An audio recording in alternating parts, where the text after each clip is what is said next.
Is going on, everybody? Polar here, and we are back for our Week 14 fantasy picks.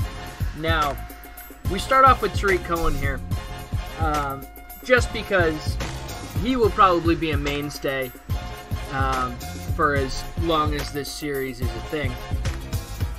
He has 2,600 yards and 27 touchdowns already on the year, and if you look at his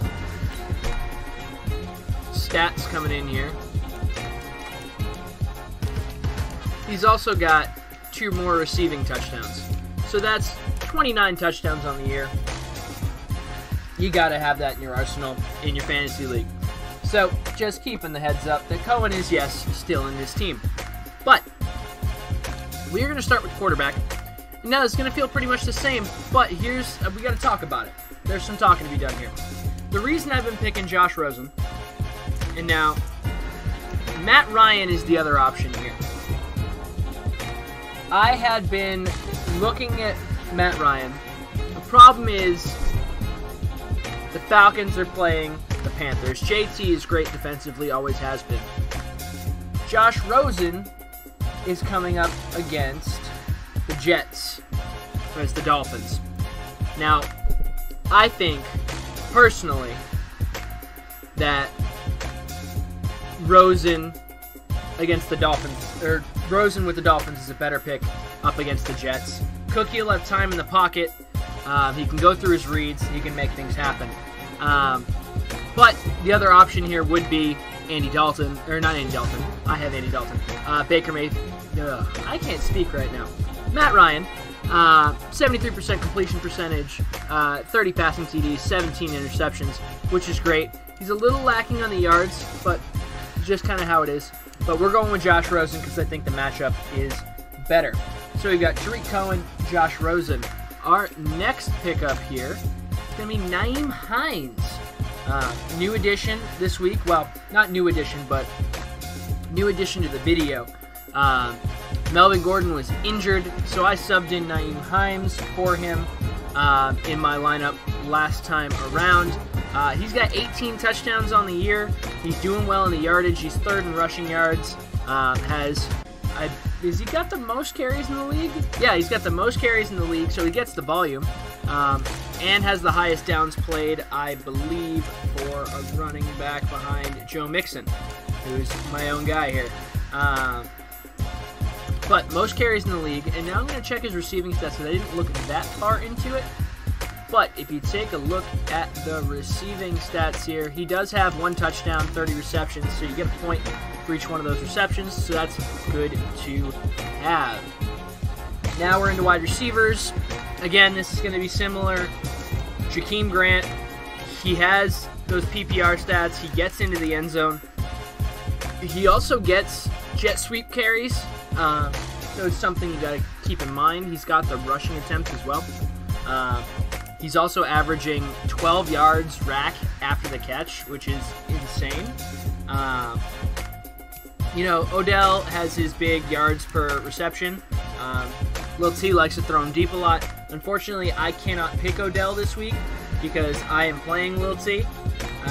So that's something to be aware of. But we're going Jakeem Grant, and then we're going Antonio Brown. The Raiders are coming up against the Titans. So he's going to have a play date with Adoree Jackson. But Kurt's a good guy, good player. I think he'll scheme AB open. I know he did against me, and I think AB will get his chance to eat and get in the end zone. So we're going AB as our wide receiver too. Our tight end hasn't changed, probably won't. Noah Fant. The Broncos are up against the Texans. So 4-8 versus 5-7, pretty evenly matched teams. And Fant gets the ball a lot. He is by far, I think the next tight end is Evan Ingram, who's down almost 300 yards and 2 touchdowns. So Noah Fant's the way to go. Besides that, the Giants are playing the Eagles. They've got a big pass rush, which could play into Ingram's favor, but I think Fant is the way to go this week.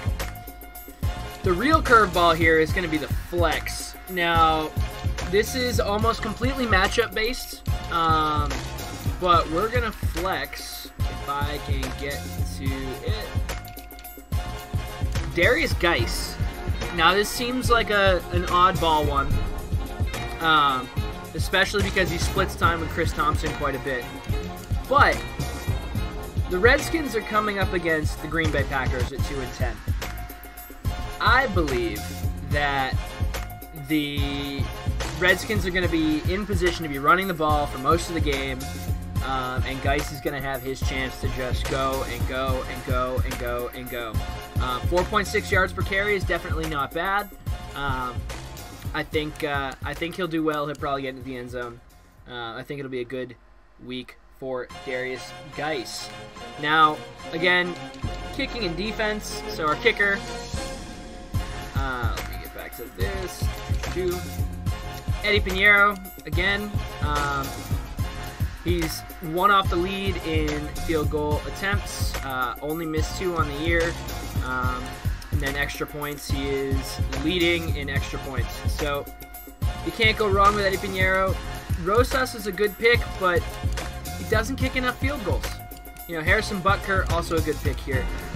But, you know, that 26 attempts, you know, and 58 extra point attempts, you know, you want the volume, right? And you expect Mole to make the kicks.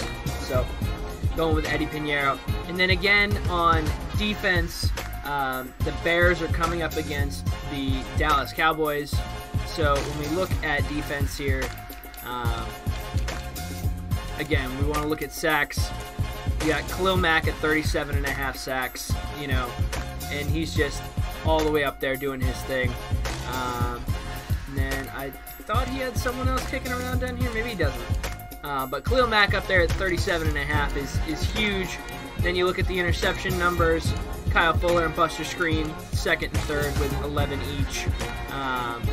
You know, you just can't complain there. Screen also has 5 sacks coming off the edge. So something to keep in mind. So our lineup as it goes through, we are going with Josh Rosen. We are going with Tarik Cohen and Nyheim Hines. Wide receivers, we are going with Antonio Brown and Jakeem Grant. Our tight end is Noah Fant.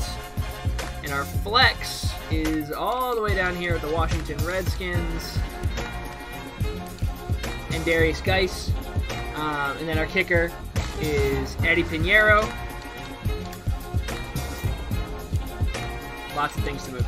Kicker is Eddie Piniero here. And then our defense is going to be the Bears defense right there with Khalil Mack.